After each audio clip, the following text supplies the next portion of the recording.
Kings Island is often compared to Cedar Point as one of the best parks in the world. Many even prefer Kings Island to Cedar Point. Today I'm going to give you my opinion and the goods and bads of each park.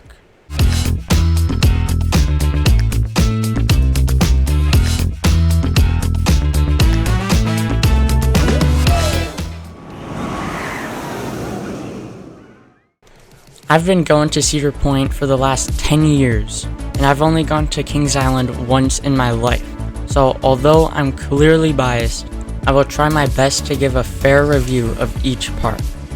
Personally, I think Cedar Point is better, but not just because it's my home park. As I'll discuss later, I like how there are roller coasters everywhere you look, and I like Cedar Point's location more. Kings Island felt more like a forest, mainly for the back, but it just felt off. Everything was more spread out, versus at Cedar Point, there are rides everywhere you look, so it's like you never run out of options. Kings Island was also more quiet, which depending on how you look at it, could be good, but at times it was really quiet, like to where you could hear crickets. But before I get on any rants, let me compare the goods and the bads for each park. Starting off with the goods of Cedar Point. Cedar Point has more coasters, which, if you're going to an amusement park, isn't that the whole point? Cedar Point has 17 roller coasters and 11 of them are really good. Even if you're not going because of the coasters, Cedar Point still has a beach, which I've gone on multiple times. All you have to do is go out the exit by Windseeker and the boardwalk and ask for a re-entry ticket. Then you can walk on the beach. Even though I don't have videos, walking on the beach at sunset with all the coasters going by is really cool and really photogenic. Which leads into my next point. Cedar Point is a really good looking park and is really photogenic. I feel like every turn I make, I'm pulling out my phone to take a video. Like I said before, Cedar Point at sunset is gorgeous. Cedar Point also has a better environment than Kings Island. When I'm at Cedar Point, there's always music or loud coasters or train whistles, and there's smells too, especially by Panda Express. All of this combined just leaves Kings Island in the dust compared to CP. And speaking of Panda Express, Cedar Point has better places to eat. Now I will admit, I did not stop for food too many times when I was at Kings Island, but all I remember is that we were looking for a place to eat, and we found a restaurant, and it was alright. But at Cedar Point, there are so many places that I could choose from.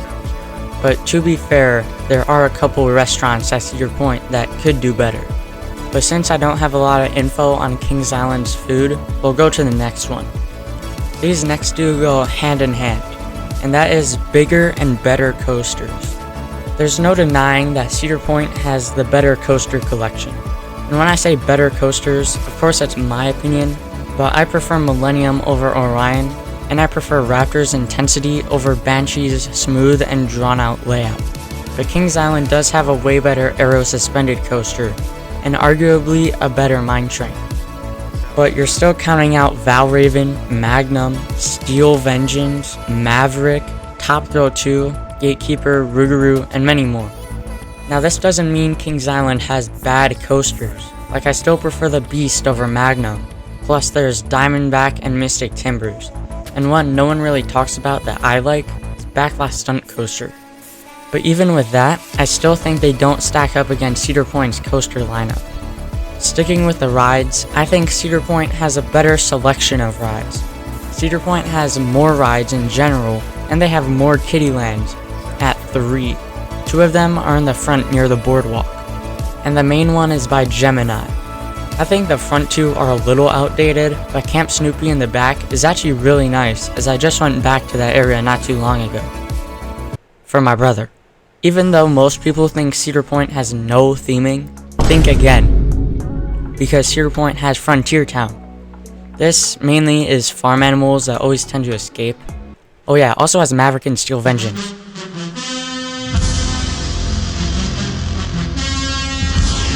But who cares about that when you have the animals? Cedar Point, in my opinion, has the best park layout of any other park I've been to. It's really simple. It's like a Y with a top piece connecting them. And the park from above kind of looks like Candace from Phineas and Ferb, which is a weird coincidence. You know what else is a weird coincidence? That Valraven looks like it spells Ohio. Anyways, Cedar Point's train is far better than Kings Island's train.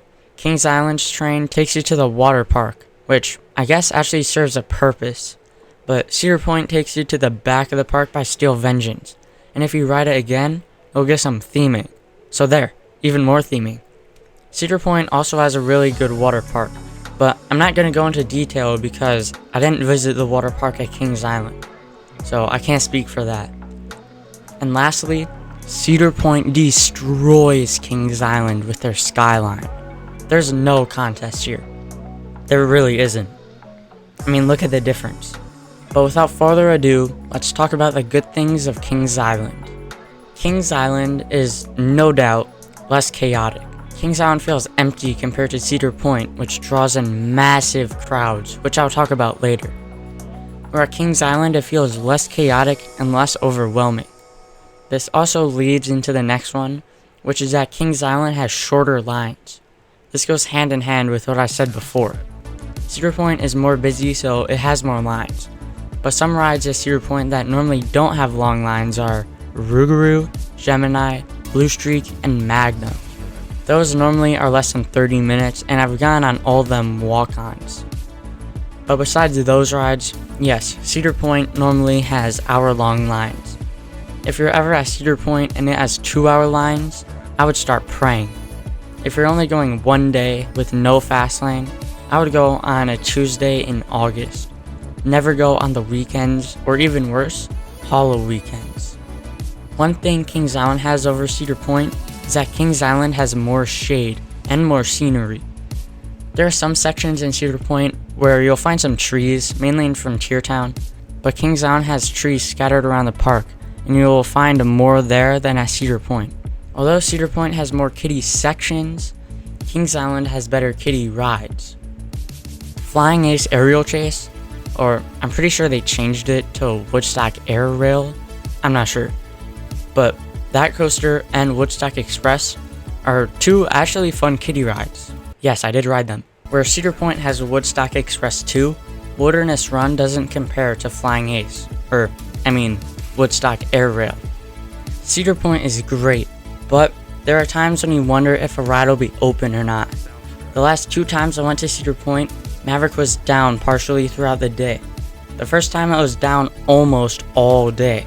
And the second time we waited an hour, then it broke down for another hour, and then they said there was a new problem, so the ride won't be open for another 45 minutes.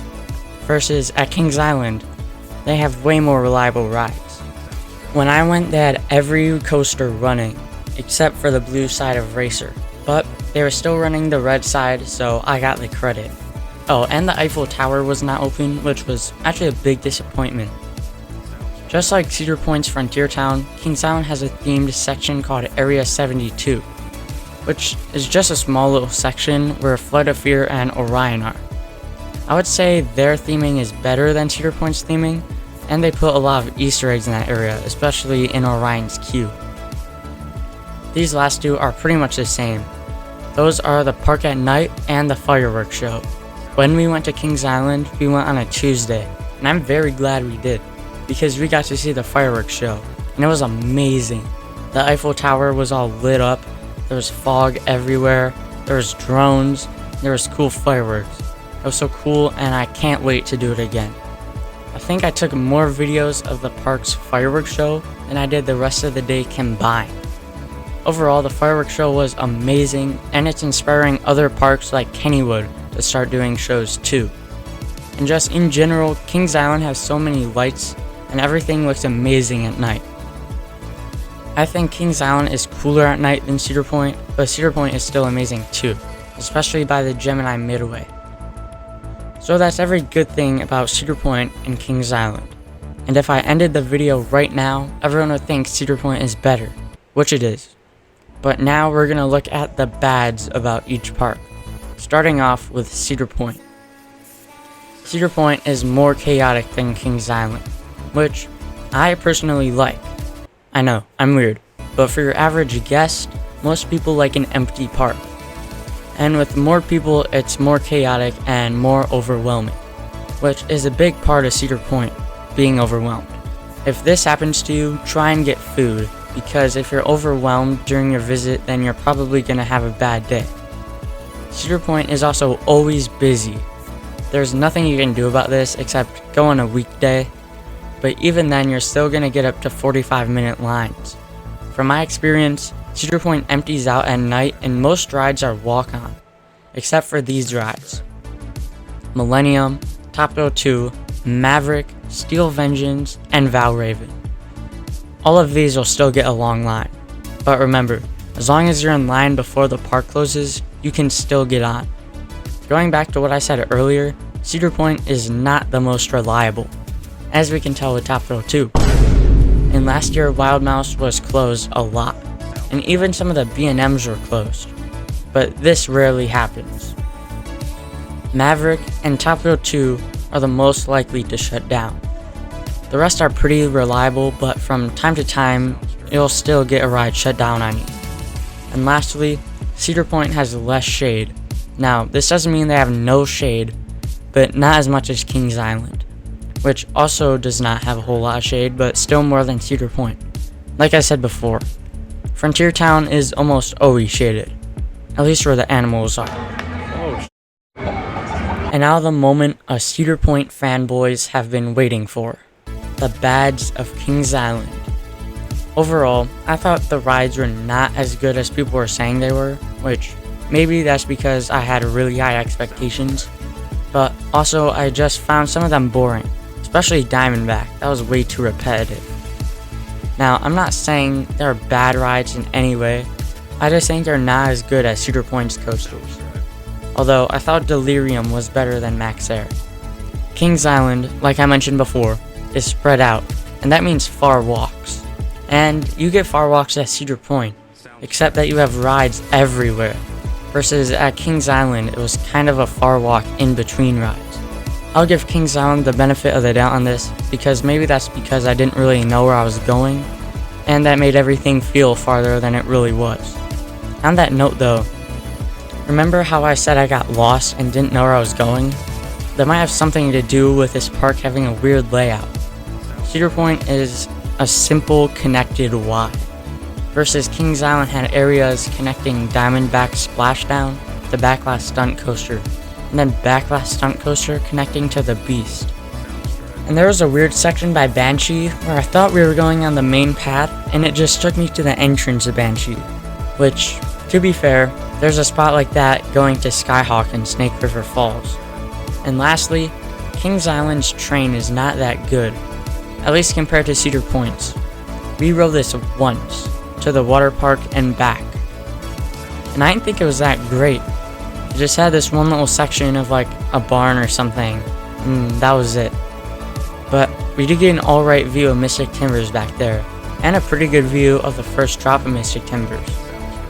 And that's all the bad things about Kings Island. Now, there are 3 things I wish both parks would do better. Number 1, add more shade to the queues. Last time I was at Cedar Point, I realized there was not much shade over the queue. This was in line for Millennium, and I thought about it again in line for Wild Mouse. And now that I'm thinking about it, Orion, Diamondback, and really any coaster at Kings Island didn't have shade. Although, I was in the fast lane line, so I wouldn't know. Number 2, more digital signs. Cedar Point has started doing this at the start of the 2024 season, but I haven't been to Kings Island this year, so I don't know if they're doing it. I would also like if they had signs in the main midway displaying what all the wait times were, so that people didn't have to check the app. And number 3, more theming. And just listen, I'm not too big on theming. Having no theming doesn't hurt a ride, but adding theming can only add to a ride. That's why I think Cedar Point can do better. But if you look at their last couple attractions they've added, they all have pretty good theming. Steel Vengeance with the Western theme, Wild Mouse with the cheese theme, and Top Thrill 2 with the racing theme. So Cedar Point's doing a good job. And I guess now that I'm thinking about it, Kings Island is also doing a good job. With their new for 2024 roller coaster, it's themed to Snoopy, and Orion is themed to Area 72, and so is Flight of Fear. And Mystic Timbers is themed to Shed, I guess. I don't really know. So I guess I can take this complaint off the list. My bad. So why do I like Cedar Point more than Kings Island? Cedar Point and Kings Island are very similar. Where Kings Island fails, Cedar Point gains, and vice versa. I just feel like Cedar Point's gains are more than Kings Island's gains. Most people's complaints about Cedar Point is that it's too busy, which is nothing Cedar Point has control of. And normally when it's too busy for me, I either go to the beach, go to the water park, or go on the water rides. Or sometimes I'll go into shops I've never gone in before. The other complaint people have is that the rides are always shut down. And the truth is, that's not true. Besides Top Thrill 2, the only coaster that's been shut down for a whole day was Maverick. And to be fair, I saw it testing the same day. And most of the time when a coaster is shut down, it's only for a few hours. And even if it is closed for the full day, you can just go the next day, or the next time you're at Cedar Point. And if you're on a trip, then you should be spending more than one day there, because there's no shot you're hitting every ride in one day. And yes, there are some things Kings Island does better than Cedar Point, and by no means am I saying Kings Island is a bad park. Kings Island is still one of the greatest parks in the world, but for me, a guy who loves roller coasters, I'd rather spend a day at the roller coaster capital of the world. Thanks for watching, and I'll see you next time.